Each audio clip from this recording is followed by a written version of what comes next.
have signed a $56 million budgetary support to the policy and institutional reforms. The remainder was there, and he reports. The World Bank has approved $56 million to help the Gambia government tackle its developmental challenges. The budgetary support has three main pillars. One of them is the rapid response fiscal consolidation measures, with also elements of protection of the social sectors. This pillar is partly meant to address some of the fiscal consolidation measures. The other one has to do with addressing risks which are stagnating from state-owned enterprises. And also the third one is to mitigate the social impact of this economic crisis by supporting efficiency in the procurement of essential medicines, and also avoiding shortages of essential medicines at the health centers. 55% of the total sum is said to be credited to the Gambia government to be paid in a period of 40 years. The other 45% is granted to the government. At the signing ceremony on Tuesday, Louis J. Court of the World Bank said the development is a fulfillment of the bank's promise to Gambians. I wanted to keep the promise made to the Gambian people to support the government's reform efforts proactively in this time of formidable economic challenges, but also opportunities. Our Board of Executive Directors approved on June 30th of this year the $56 million emergency operation for the Gambia that we are pleased to sign today, helping us to fulfill that initial commitment made in February. The budgetary support is expected to have a significant positive impact on restoring micro-stability while supporting poverty and social indicators in the short and longer run. In order to return to macroeconomic stability, the government is committed to reforms that will restore economic stability and reduce the net domestic borrowing to 1% of GDP by December 2017, compared to what it was at 11% in 2016. These reforms that we have undertaken would include a tight fiscal regime. The Minister of Finance spearheaded the signing ceremony on behalf of the government. The ceremony was also graced by the Governor of the Central Bank, the Higher Education Minister, the Communication Minister, and the Interior Minister, Mai Ahmed Fati. This DPF, this Development Policy Financing, was prepared at a defining moment in the Gambia's history. Since January, the government has been striving to address the political, social, and economic turbulence generated by this momentous political transition and a legacy of macroeconomic imbalances and a challenging public sector situation. We are all aware that the Gambia is a fragile country, and the current economic crisis could threaten the success of the political transition. In this fragile situation, and with the high risks involved, the World Bank has chosen to lean forward to support the government and build the conditions for a turnaround. Priority development areas the budgetary support is expected to intervene in includes the energy, infrastructure, and the agricultural sectors.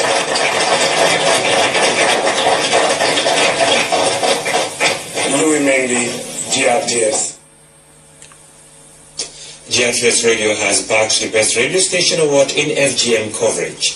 The honor is in recognition of the role media practitioners played in the fight to end female genital mutilation. This is the first of its kind in the country. Safe Hands for Girls staged this award as a show of appreciation to the media. Before this event, media houses submitted their work for scrutiny by the Gambia Press Union before the award. As the umbrella body of the media in the Gambia, the GPU would like to register its appreciation of the role that the media played in the fight against FGM. We would also like to commend all media practitioners for their resolute stance taken in defending the rights of the child. The evening was graced by veteran journalists, among them the Minister of Information, Communication and Infrastructure, Demba Ali Jawo, and the State House Press Director, Aminata Bojan Sisoho. In January 2015, Safe Hands for Girls launched a global media campaign to end FGM in the Gambia, meant to amplify the voices of journalists and activists. I partnered with the media early on in my work, and because of that, the world knew who I was. Because of that, people became interested in what I was doing. And that, to me, showed me the power of the media and what media can do. To expedite the media's effort to end FGM, a media award was organized to recognize efforts of the media to end FGM in the country. But I also realized that we can't do this work without the support of journalists, without the support of media. And as a result, we made a promise and we made a commitment that we will have an award show in this country. It may have taken 2 years for us to fulfill that promise, but we did.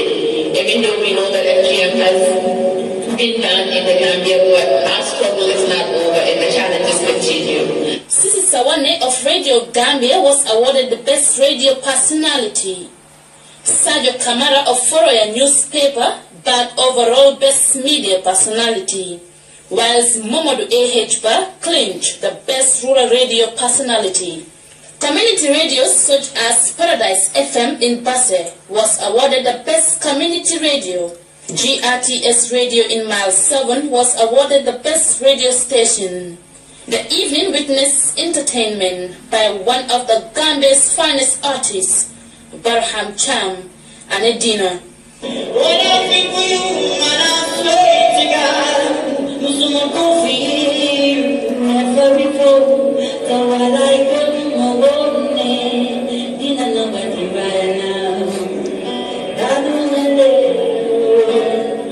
The awardees went home with prestigious prizes.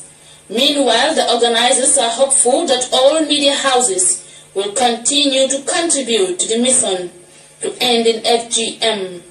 Reporting for GRTS News, I am Aminata Sanam. The Gambia is hosting a 2-day international training in Muslim-friendly tourism. The aim of the training is to create awareness about tourism that adheres to the principles of Islam. Fatou Janibai tells us more. The 2-day program seeks to focus on issues that are expected to enhance the knowledge of tourism stakeholders of the vast opportunities offered by the Muslim travel market by creating a Muslim-friendly tourism. Tourism is a dynamic industry, and we have, according to UNWTO, over 1.2 billion Muslim travelers, and you know, we don't want to be left out. We also want to be part of the destinations that benefit from Muslim travel. The training is organized by the Gambia Tourism and Hospitality Institute and has its participants drawn from sister countries like Senegal, Nigeria and Malaysia. Participants are expected to learn about the concept of the Muslim-friendly tourism as well as needs and requirements of Muslim travelers. Tourism is the priority of the government of His Excellency Adam Mubarak. In all the policies of government, such as job creation, sustained economic growth, and foreign direct investments, tourism has a boundless and crucial role. Therefore, I should urge all of you to give this training its due consideration and partake in it to the fullest, so that the contribution of each and every subsector of tourism you represent will be part of the development of a niche market of the tourism sector of the Gambia. Officials are hopeful that at the end of the training, these participants will consist of both the private and public sectors, are expected to go back to their respective countries to create more awareness about the promotion of Muslim-friendly tourism. This includes having friendly Muslim facilities and tourist facilities such as prayer mats, ablution centers, female prayer garments, prayer times, and with great emphasis on halal culinary.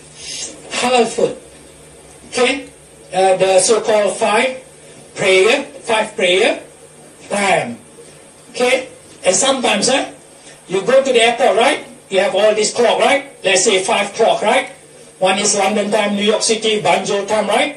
When they go to the mosque, in Malaysia, we also allow tourists to go to the mosque. But for the non-Muslim, we ask them to wear clocks, right? The other areas that this training is putting emphasis on is on culinary, is on, the food, halal food and all that. Because, I mean, some of the facilities, they should be separated and should be different. And these are small things that the people working in the hotels, in the restaurants, need to know if we want to be more appealing to these MFT. This training is funded by the Standing Committee for Economic and Commercial Cooperation of the OIC. With this important training under their belt, these participants will now head back to their respective countries to put into practice what they have learned. Reporting for GRTS News, I am Fatu Janimbai. A 3-day seminar on the Patent Cooperation Treaty is underway, courtesy of the Ministry of Justice in collaboration with partners, as the data reports. As a signatory to the Patent Cooperation Treaty, the system provides an opportunity for the Gambia's young and emerging innovators to access worldwide database containing millions of patent information to exploit for the country's industry. Through its technical assistance program, WIPO seeks to make intellectual property relevant and beneficial to all its member states. In cooperation with our member states, we continue to analyze and reflect on how to adapt the IP system to ensure that it works in the common good and that it meets the changing needs of evolving societies. This seminar, organized by the Justice Ministry's Industrial Property Office, is designed to provide the participants with a wealth of information on the Patent Cooperation Treaty system as the foremost system for filing patent worldwide. Unfortunately, we in this part of the world, in Africa, have not been very good in utilizing this opportunity, unlike other parts of the world, especially our Asian, brothers and sisters. So we really hope that, this workshop would provide great insights as to what opportunities the PCT system offers, because the PCT system is also a premier system for filing patents worldwide. Participants in this seminar includes personnel of the Police Intellectual Crime Unit, patent agents, inventors, and the Ministry of Higher Education, Research, Science and Technology. For the police, the Patent Cooperation Treaty is expected to broaden their knowledge when it comes to enforcing intellectual property rights. I want you to apply your minds to these provisions and also the criminal sanctions on Section 53 of the Act. As police officers, it is our role in enforcing these laws to also bear in mind the rights of the accused person or the rights of the suspect. You are arresting the rights of the suspect, you are searching the rights of the suspect, you are detaining. You have to work in consultation with the Ministry of Justice, who are the experts in this area. Granted, this unit is just going to be inaugurated soon, but you still need that expertise from the Ministry of Justice to be able to do your work effectively. The Patent Cooperation Treaty system is also expected to help innovators in the country to be able to protect their inventions internationally. Reporting for GRTS News, I am Aissatou Diatta.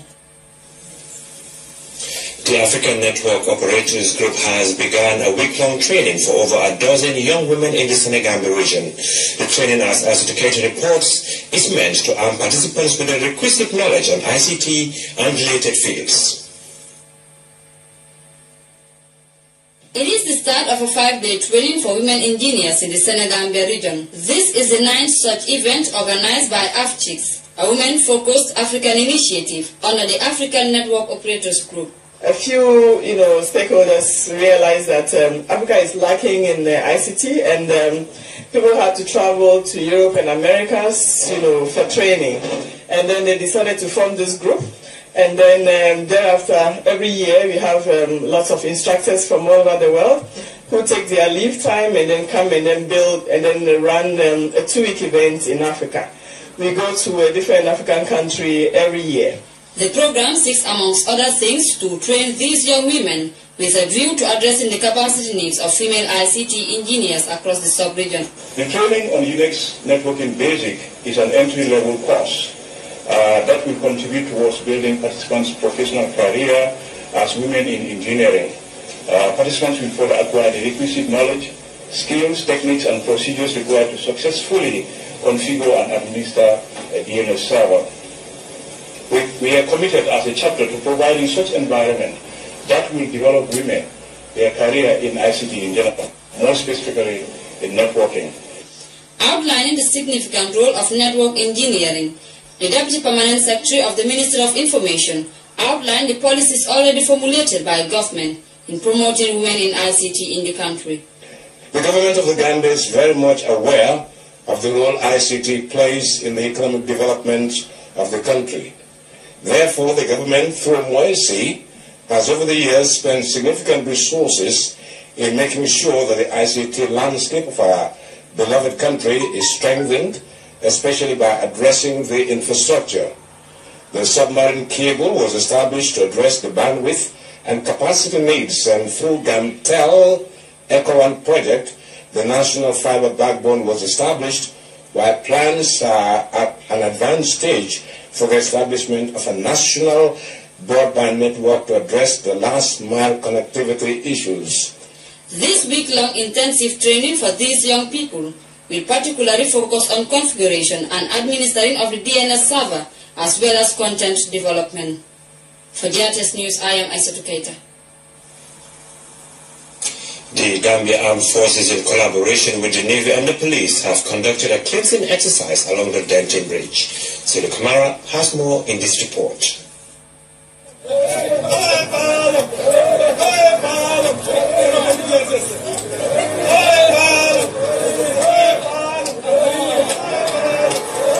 This cleansing exercise is geared towards keeping the environment clean as a duty of every citizen. The Deputy Chief of Defense Staff, Major General Yakuba Drame, said besides helping to keep peace and stability, the security forces play a crucial role in providing community services. We do it to the best of our ability, with no reservations, with total commitment, and of course that sense of responsibility. And that is what makes us absolutely different from our brothers and sisters outside uniform. Each time we are assigned to perform specific functions, we do it without reservations. And I want to say well done to each and every one of you. General Drame praised the volunteers for their efforts and called on them to be always ready for national service. And this is what it takes to redeem our image and credibility as a vibrant defense instrument. We can make it possible. With this commitment and of course this sense of responsibility on your side, I'm very much optimistic that we can make it possible. We ought to redeem our image. And this is just one way we can do that. Once again, on behalf of the Chief of Defense Staff, and of course the service chiefs, I want to say congratulations and well done to each and every one of you, and keep it up. As it is the responsibility of every citizen to contribute to nation building, the Gambia Armed Forces, by their action in this sector, have demonstrated their will and ability to play their parts as citizens.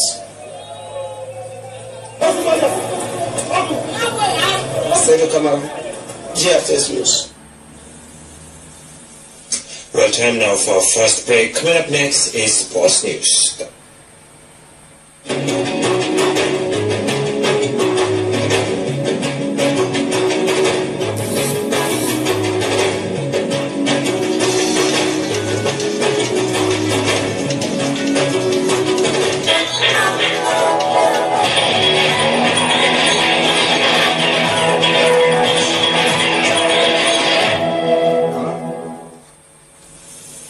Welcome back.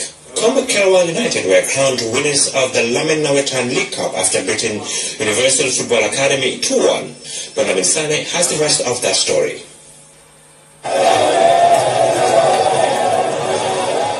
United have been crowned champions of Lamin for the first time in many years.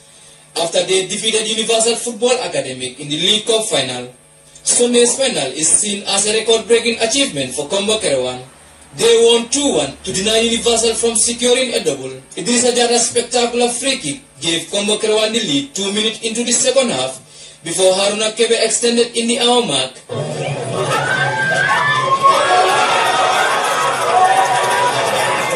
The game, which was played in front of hundreds of spectators, increasingly gained momentum into second half, in which Pamadar Koli netted a consolation goal for Universal Academy. We played 3 days interval finals in 2 days. In 3 days we were able to play 3 finals. And then we were crowned champions of 2, and then it was today, but we were not unlucky. But we still have the faith that this is universal. This final also marked the end of term for the Lamen Youth Sport Committee, a body that has been grappling with all sorts of problems, notably alleged unsporting behaviors involving Sateba United in recent times. There were some incidences along the line, and that prolonged the tournament to today, most especially in the case that involved Sateba FC. But thankfully we were able to resolve the issue. We will be heading into Congress very soon. In fact, we will be communicating to teams in a day or 2 time, and then we will let everybody know what's going to be the next move. Scenes of excitement by the fans and players of Kombo Kerewan following a victory they have been longing for. Amid fanfare, they went home with a giant trophy and a handsome token of cash. The end of proceedings here also marked the end of Pamadou Fall-led committee, which is expected to hold a congress for the stakeholders to select a new committee that shall be running football in Lamen for the next 5 years. Reporting for GRTS Sports, I am Murlamin Sane. We take our second break now. When we return, we'll take a look at news from the international scene.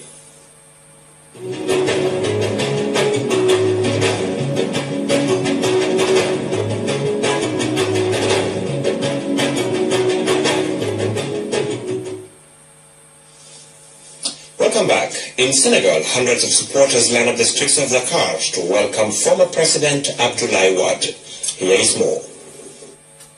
The 91-year-old flew back into the country to lead his party in the upcoming elections. He is also set to head a coalition of opposition parties against current President Macky Sall. Wade has been living in Paris since he lost the 2012 presidential elections to Sall. Despite his age, he retains a strong support base in Senegal.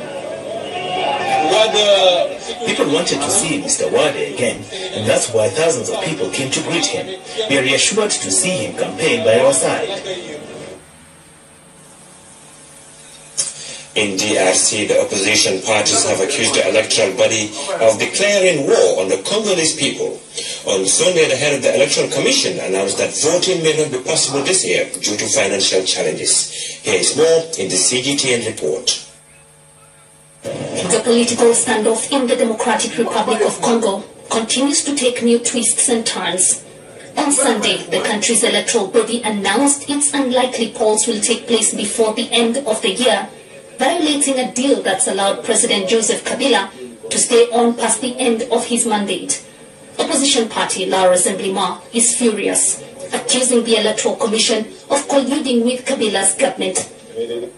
Pour le Rassemblement, l'annonce faite par Kwame Nanga. For the Rassemblement Group, the announcement of Electoral Commission President is a veritable declaration of war against the Congolese people, ordered by Joseph Kabila to further frustrate a people already harmed by the catastrophic socio-economic situation. By the 31st of December, at the latest, we plan to liberate Kabila's seat and presidential palace he occupies. The party is planning to stage nationwide demonstrations to force an election. Under a peace accord struck last year, Kabila is barred from standing for a third term. Le Rassemblement invite le peuple congolais. The Rassemblement invites the Congolese people to redouble their vigilance and to stand ready to take an active role in mass resistance action from the 22nd of July onwards. Last week, the Democratic Republic of Congo appealed to international bodies for financial assistance in order to hold elections. And President Joseph Kabila maintains polls can only be scheduled once the Electoral Commission has finished enrolling millions of voters. The 11th of July is World Population Day. This year's theme is family planning, empowering people and developing nations. Family planning is an important issue around the world, even more so in Africa. One non-profit group in South Africa is fighting for the introduction of contraceptives to primary school students in a bid to mitigate teenage pregnancies.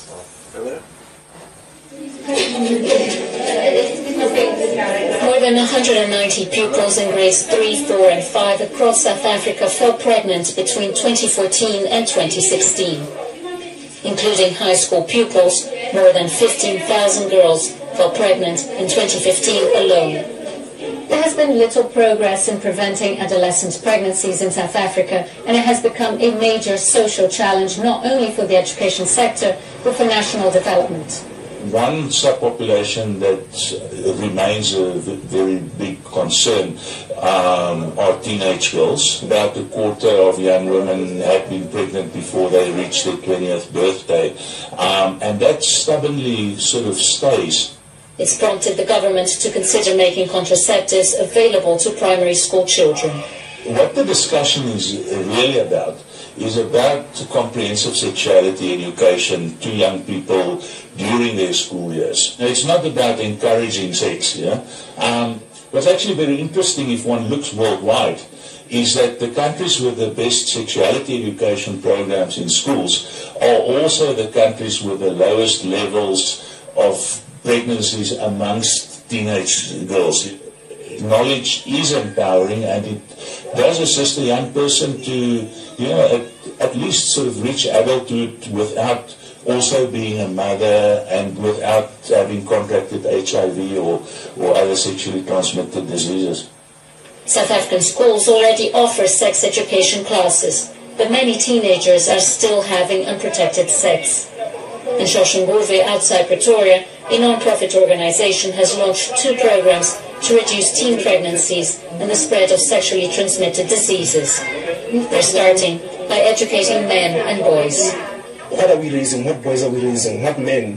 What are we going to become as men? What a nation are we building now as men?